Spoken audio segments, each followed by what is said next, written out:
Welcome to wonderful pathway channel. எல்லோரும் எப்படி இருக்கீங்க? நல்லா இருக்கீங்களா? ஆல்ரெடி பழைய வீடியோவில் பட்ஜெட் மேக்கிங் பற்றி சொல்கிறேன் அப்படின்னு சொல்லியிருந்தேன். பட்ஜெட் மேக்கிங் சொல்கிறேன் அப்படின்னா நான் பெரிய ஒரு ஃபினான்ஷியல் அட்வைசர் அப்படிலாம் கிடையாது. சின்ன சின்ன கைடன்ஸ் உங்களுக்கு இது ஹெல்ப்பாக இருக்கும் அப்படிங்கிறதுக்காக தான் இதை மேக் பண்ணியிருக்கேன். இந்த பட்ஜெட்டிங் அப்படிங்கிறது ஒவ்வொரு ஃபேமிலிக்குமே டிஃபர் ஆகும். இப்போது நல்ல சேல்ரி பேக்கேஜ் அப்படிங்கிறது சில பேர் 1 lakh வாங்குவீங்க, சில பேர் 50,000 வாங்குவீங்க, சில பேர் தினக்கூலியாக இருப்பீங்க, சில பேர் லேக்ஸ் கணக்கில் உங்களோட டர்ன் ஓவர் இருக்கலாம். ஆனால் இது யாருக்கெல்லாம் இது யூஸ்ஃபுல்லாக இருக்கும் அப்படின்னா, ஒரு 20,000 சம்பளத்துக்கு கீழே இருக்கவங்களுக்கு இது ஹெல்ப்பாக இருக்கும் அப்படின்னு நான் நம்புகிறேன். அந்த 20,000 சம்பளத்துலேயும் நிறைய பேர் எப்படி அதை மேனேஜ் பண்ணுறது அப்படின்னு தெரியாமல் மணியை வேஸ்ட்டாக நிறைய விஷயங்களில் பண்ணுறத நம்ம பார்க்குறோம். அதுக்காக தான் இந்த பிளானிங் அப்படிங்கிறதே நான் கொடுத்துருக்கேன். இது உங்களுக்கு சுத்தமாக இதுவரையும் பட்ஜெட்டே போட்டதில்லை, கையில் காசே நிற்கிறது கிடையாது அப்படிங்கிறவங்களுக்கு இது ரொம்ப ஹெல்ப்பாக இருக்கும் அப்படின்னு நான் நம்புகிறேன். சப்போஸ் இதில் மிஸ்டேக்ஸ் இருக்கலாம். இது உங்களுக்கு ஏதாவது நீங்கள் ஆல்ட்ரு பண்ணணும் அப்படின்னாலும் ஆல்ட்ரு பண்ணிக்கலாம். பட் வாட் எப்படி ஒரு சிம்பிளான ஒரு பட்ஜெட் எப்படி மேக் பண்ணணும், மணியை ஒரு 15,000 சேல்ரி வாங்குறவங்க கூட 14,000த்துக்குள்ளே செலவை முடித்து மீதம் 1,000 ரூபாயை சேவ் பண்ண முடியும் அப்படிங்கிறதுக்காக கான்ஃபிடென்ட்டை கொடுக்கறதுக்காக இதை நான் மேக் பண்ணியிருக்கேன். சப்போஸ் இதுவரையும் நான் எந்த பட்ஜெட் பிளானுமே போட்டதில்லை, நான் நீங்கள் ஒரு 15,000த்துக்கு கீழே சேல்ரி வாங்குகிற பர்சன்ஸ் அப்படின்னா உங்களுக்கு இது ஹெல்ப்பாக இருக்கும் அப்படின்னு நான் நம்புகிறேன்.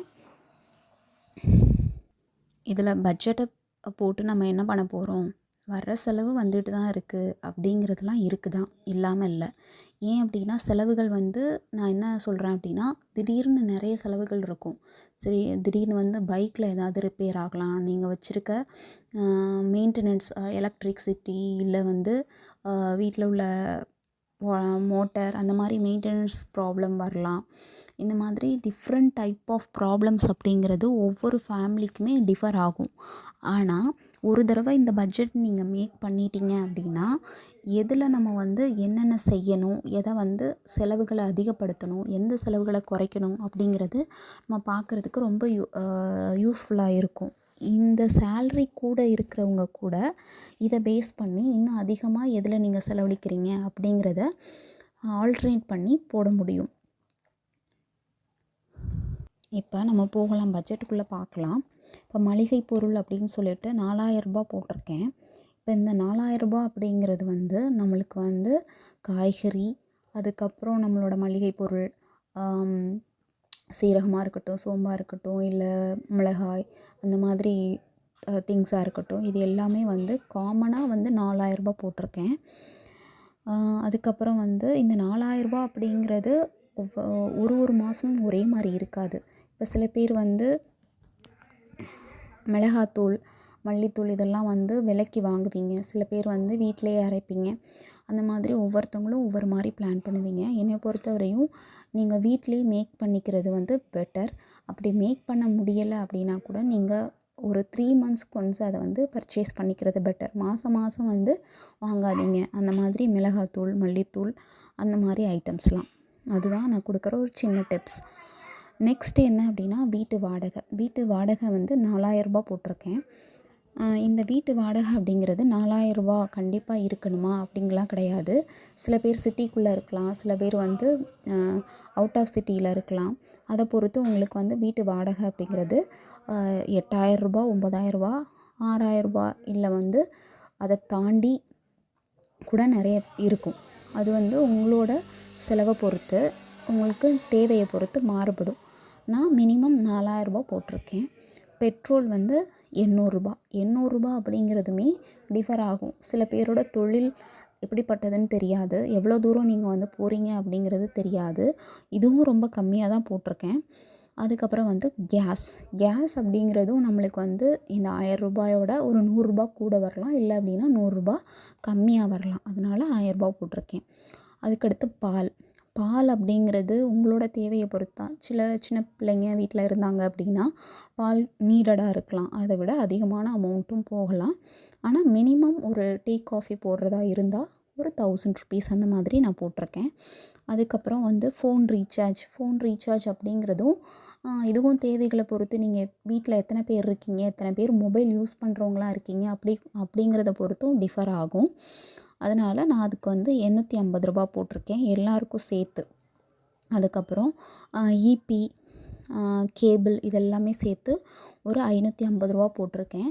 இது ஏன் ₹550 முடிஞ்சிருமா அப்படின்னு கேட்டால், இபி வந்து 2 months ஒன்ஸ் தான் வந்து நம்ம பில் பண்ணுற மாதிரி இருக்கும். கேபிள் அப்படிங்கிறது வந்து மந்த்லி நம்ம பே பண்ணுற மாதிரி இருக்கும். சில பேர் வீட்டில் டிஷ் இருக்கலாம், சில பேர் வீட்டில் கேபிள் இருக்கலாம். அதோட மணி அமௌண்ட் வந்து டிஃபர் ஆகலாம், அதை பொறுத்து வேரி ஆகும். நான் ஆவரேஜ் அமௌண்ட் வந்து போட்டிருக்கேன். அதுக்கப்புறம் ஒரு எமர்ஜென்சி ஃபண்டு நீங்கள் எப்போவுமே வந்து கையில் வச்சுருக்கணும். சுத்தமாகவே எல்லாத்தையுமே நம்ம வந்து பட்ஜெட்டில் போட்டுற முடியாது. அதனால் ஒரு ₹1000 அப்படிங்கிறது கையில் வச்சுருக்கலாம்.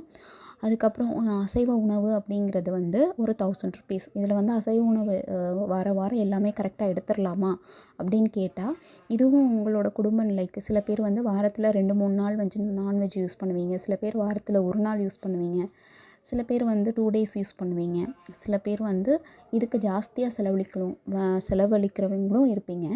இதில் வந்து நீங்கள் ஆவரேஜாக மெயின்டைன் பண்ணணும் அப்படின்னா, இப்போ ஃபிஷ் அப்படிங்கிறது ₹100 கூட கிடைக்கிது. சில டைம்ஸ் வந்து 200 இருக்கும். அந்த மாதிரி எது வந்து நம்ம எப்போ பேலன்ஸ் பண்ணணும், 1 வீக் வந்து மீன் எடுத்தீங்க அப்படின்னா 1 வீக் வந்து நீங்கள் சிக்கன் எடுத்துக்கலாம், 1 வீக் மட்டன் எடுத்துக்கலாம். அந்த மாதிரி பேலன்ஸ்டாக பண்ணுறதுக்காக சொல்கிறேன். மற்றபடி சாப்பாட்டில் தான் நம்ம எல்லாத்தையுமே குறைச்சி பண்ணணும் அப்படிங்கிறதெல்லாம் கிடையாது. ஆரோக்கியம் தான் ஃபஸ்ட்டு. அதனால் அதில் வந்து நீங்கள் குறைக்க வேண்டாம். பட் ஒரு ஆவரேஜான ஒரு பட்ஜெட், ரொம்ப வந்து செலவு தாண்டி நம்ம கடன் வாங்குகிற அளவுக்கு வந்து போகிறவங்களுக்காக தான் இந்த வீடியோவே நான் வந்து ஃபஸ்ட்டு போடுறேன். இது வந்து உங்களுக்கு எவ்வளோ யூஸ்ஃபுல்லாக இருக்கும் அப்படிங்கிறது எனக்கு தெரியாது. பட் இது கண்டிப்பாக உங்களுக்கு சின்ன சின்ன டிப்ஸ்க்கு வந்து ஹெல்ப் பண்ணலாம். தேங்க்யூ ஃபார் வாட்சிங். பிடிச்சிருந்தால் லைக் பண்ணுங்கள், ஷேர் பண்ணுங்கள். தேங்க்யூ.